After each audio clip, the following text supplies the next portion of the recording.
ভালো লাগছে দেখে, অ্যান্ড আই হোপ কি জুটি কলকাতাতেও তুফান তুলবে। সো লেটস সি, দেখা যাক।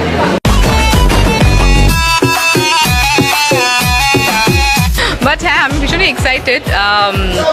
তুফান অলরেডি বাংলাদেশে এবং বিভিন্ন দেশে খুব ভালোভাবে তার ফলাফল ইতিমধ্যে প্রকাশ পেয়েছে কলকাতার প্রেক্ষাগৃহে ঢালিউড সুপারস্টার শাকিব খানের তুফান সিনেমা। তবে এই সিনেমা দেখতে এবার প্রেক্ষাগৃহে হাজির হয়েছেন শাকিব খানের প্রিয়তমা খ্যাতনায়িকা ইদিকা পাল। ইতিমধ্যে ইদিকা একটি গণমাধ্যমে জানিয়েছে শাকিব তো রীতিমতো কলকাতাও তুফানি ঝড় তুলে দিয়েছে। এই অভিনেত্রী জানান, শাকিবের সিনেমা মানে একটি অন্যতম সিনেমা। শাকিবের সিনেমার মাধ্যমে আমার জীবনের ক্যারিয়ার অন্যদিকে গেছে এবং তিনি আশা রাখেন কলকাতায় শাকিবের এই তুফান সিনেমা ব্যাপক জনপ্রিয়তা পাবে। সিনেমায় শাকিব খানের পারফরমেন্স এবং মিমি চক্রবর্তী এক্সপ্রেশন ছিল অন্যতম, যা জানিয়েছেন এই অভিনেত্রী। প্রিয় দর্শক, কলকাতার প্রেক্ষাগৃহে ইতিমধ্যে ছুটে গেছেন ঢালিউডের এই কিং শাকিব খান। সিনেমাটির প্রমোশনে রীতিমতো বিভিন্ন স্টেজ পারফরমেন্স এবং বিভিন্ন ক্ষেত্রে দেখা যাচ্ছে শাকিব খানকে। তারকাদের ভালোবাসায় যেন রীতিমতো মুগ্ধতা পেয়েছে ঢালিউডের এই কিং শাকিব খান। প্রিয় দর্শক, শাকিবের প্রতি এই ভালোবাসা শাকিবের তুফান সিনেমাকে কতদূর এগিয়ে নিয়ে যেতে পারে কলকাতায়, তা অবশ্যই কমেন্ট করতে ভুলবেন না। পরবর্তী আপডেট পেতে চ্যানেলটি সাবস্ক্রাইব করে পাশে থাকুন। ধন্যবাদ। SA news 24 Ace।